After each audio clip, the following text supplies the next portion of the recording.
Welcome back to the Coach Momentum podcast with Karen Capello. In the last episode, we talked about conversations and how often what's holding you back isn't the number of people in your world, it's what's happening inside the conversations you're already having. And what I want to share today goes right along with that because it's something I hear often, even if it's not always said directly. There's a sense that you're being overlooked, that people aren't quite seeing you for what you do, that you're showing up, you're sharing your thoughts, you're having conversations, and still the level of opportunity you expected isn't quite there. And it can feel confusing because from your perspective, you know the depth of what you bring. You know how you think. You know what happens when you're in a real coaching conversation. You've seen the impact of your work. Your clients love you. And when that's not reflected back to you in your business, it's easy to assume that something needs to be addressed. More visibility, more content, more effort. And what I want to offer you is something different to consider. You're likely not being overlooked. You're being understood at the wrong level. And that's a very different thing. Because when someone understands you at the wrong level, they don't ignore you. They engage with you in a way that reflects how they see you. They see you as thoughtful, insightful, helpful, and not essential. So the conversation stays light. The conversation stays interesting, or in a place where there's no real decision to be made. I remember working with a coach who was consistently hearing things like, "That's so helpful," or "I always enjoy talking with you," or "You ask such great questions."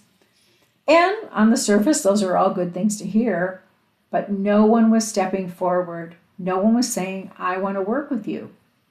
When we looked at how she was showing up, what became clear was that she was being understood at a level of someone who is supportive and insightful.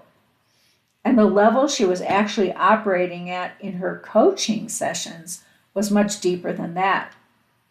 In her coaching sessions, she was able to see what her clients couldn't see, their blind spots. She could stay with complex decisions and help people move through them with clarity.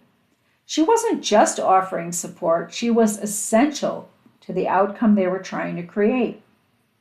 Yet that wasn't coming through in her discovery sessions. So when we worked together, we didn't focus on increasing her visibility or changing her platform. We focused on how she was expressing the value of what she did, how she spoke about the situations her clients were in, how she named what was at stake, how she allowed her leadership to come through in the conversation. And once that shifted, the people responding to her shifted as well. They didn't see her as someone who was simply helpful. They began to see her as someone they needed, that was essential to their role. And that's a shift. Your clients don't engage at the level of insight. They engage at the level of what's essential. And when they don't see you connected to something essential in their world, they keep you in a different category. That's how they see you. This is especially true for the leaders you're here to serve. They're not looking for more perspective for the sake of it. They're navigating something that has consequences, something that affects their time, their results, their team, their direction. And when they recognize you can help them move through that, the conversation changes.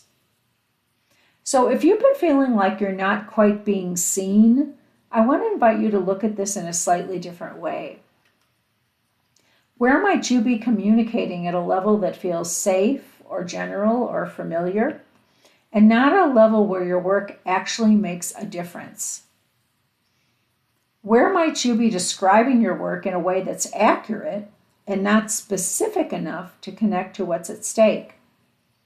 What would shift if you allowed yourself to be understood at the level you actually operate, at that depth and complexity? Because when that happens, you don't need to do more. You realize you don't really need to reach out to more people. The same conversations begin to feel different. There's more clarity and more movement. You've changed your approach. So as you move through your week, consider this. Where are you already being seen as a great listener and ready to be understood differently as a change agent for transformation? Because that shift on its own can change everything. I'll see you in the next episode. Meantime, wishing you success with ease and joy.